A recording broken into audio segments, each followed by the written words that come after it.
एक बार गौतम बुद्ध अपने कुछ शिष्यों के साथ एक प्रवचन सभा में बैठे थे। उस सभा में बुद्ध के चाहने वाले से ज़्यादा बुद्ध के शत्रु थे। यहाँ तक कि जिसने वह प्रवचन सभा को आयोजित किया था वह भी बुद्ध से ईर्ष्या करता था। सभा का आयोजन राजा के महल में हुआ था, इसलिए राज्य के सभी मुख्य लोग वहाँ उपस्थित थे।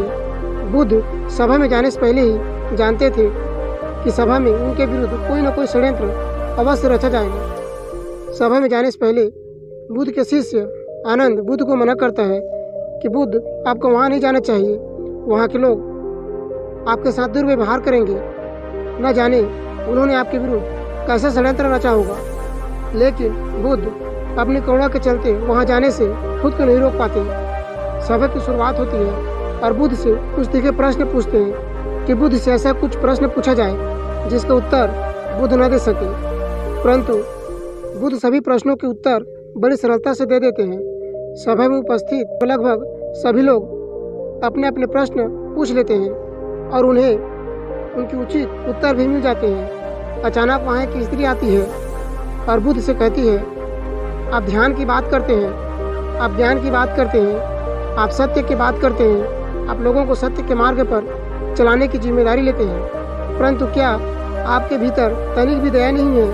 क्या आपको मुझे अबला की कोई चिंता नहीं है जिससे आपने गर्भवती बनाकर छोड़ दिया? क्या आपको मेरे पेट में पल रहे बच्चे की कोई चिंता नहीं है? उस स्त्री की बात सुनते ही सभा में हड़कंप मच गया और सभी लोग एक दूसरे से बातें करने लगे।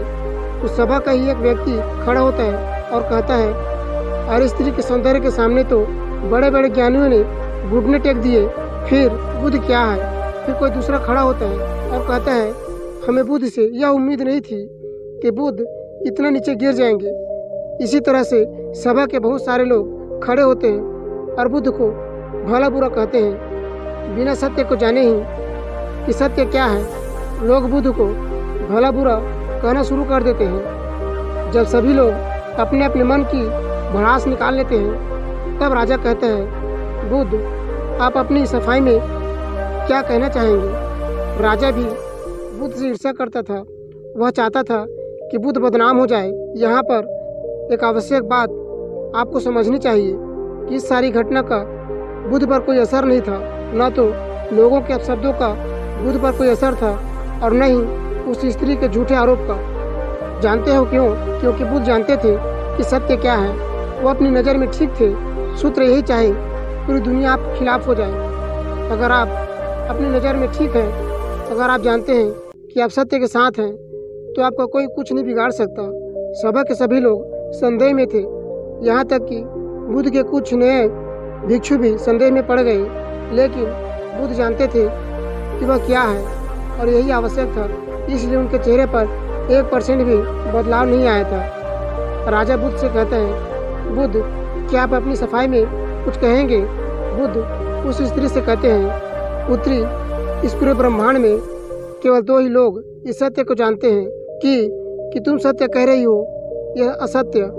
इससे पहले कि बुद्ध कुछ आगे कहते, वह स्त्री बुद्ध से अपनी नजरें चुराने लगी। असत्य के सहारा लेने का अर्थ है कि आप अपने भीतर डर का बीज बो रहे हैं। अब यह बीज जैसे जैसे वृक्ष बनेगा वैसे वैसे आपकी समस्याएं बढ़ती जाएंगी। उस सभा का ही एक व्यक्ति उस स्त्री से कहता है कि तुमने बहुत बड़ी बात कही है।